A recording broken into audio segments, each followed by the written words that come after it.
Hey everyone, it's Dr. Erin English again, and just checking in with you. I want to bring a couple of things to your attention. First of all, I have finished grading up to date, so everything should be graded, and you should have your grades for everything you've turned in so far.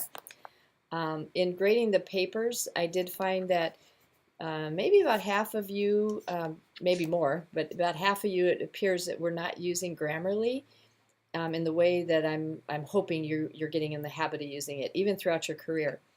Grammarly offers suggestions, and so when you get your Grammarly printout, it gives you a score.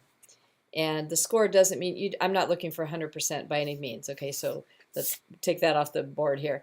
What I'm looking for is that passive voice, plagiarism. That means you're actually copying word for word some quotes maybe you have, or those are some of the big ones, is mostly passive voice and spelling and grammatical errors.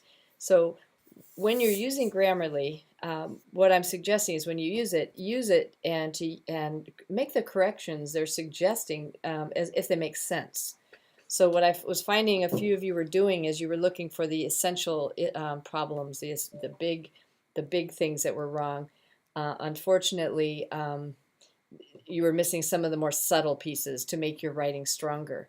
You're a stronger writer when you write without a passive voice. So when you're not writing in a passive voice, you have a stronger voice. So just be keeping those things in mind. Again, I'm not looking for 100% with Grammarly. I'm looking, like, if I was gonna give you a number, anything over 90%.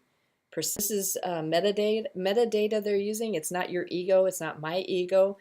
If I'm going to be putting out a paper, I want to know, I'm looking for, personally, when I'm writing a letter out to parents or I'm writing something, I look for something over 90 for myself personally. So I'm going to expect you guys to do the same, to start using it as a tool to get your writing up to a stronger level of a voice.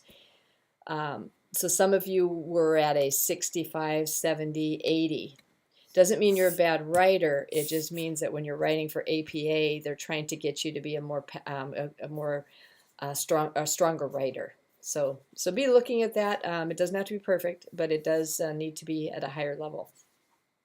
The next kind of I think it's more of an urgent thing I want to talk about is some of you have gone MIA, meaning some of you are missing, meaning missing assignments, and a couple of you missed our last online session. I'm putting this out globally because I'm going to reach out personally to you, but I'm also going to make sure that you get this in this message. There's quite a few of you that have a lot of missing assignments already. That means your discussion posts aren't done, your assignments aren't turned in, and we're getting to the point at the year right now where I have to make a determination if you're going to pass this class or not. And I really want you to my goal is to have everyone pass with an A. So, and I've given quite a few of you second chances, which I have no problem with whatsoever, because that's part of learning. As we're learning about, it's part of learning. But if you're not turning in anything at all, I have nothing to work with. I sound like I'm the mean teacher and trying to yell at everybody to get the few, but there's a few of you who are not turning in your papers, and then I'm going to assume that you're not getting ready for your group project also.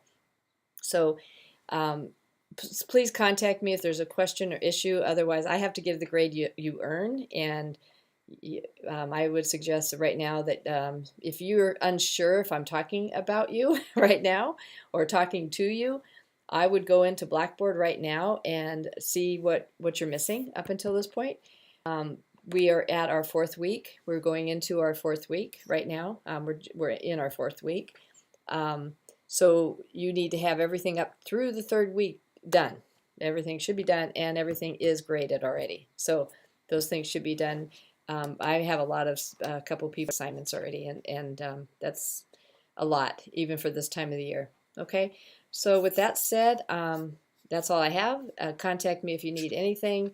Your papers were great. I'm learning so much from you, so I appreciate it. A couple of you, I could tell that you're deeply embedded in curriculum and literacy and learning, and it brings joy to my heart to be working with people like you, because I learn as much as hopefully you're learning from the content.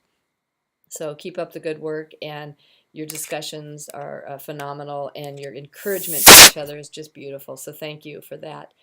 And I will look forward to seeing our next class together is not for a couple weeks. We have a class on, I believe it's the 12th, or I'm sorry, June 13th.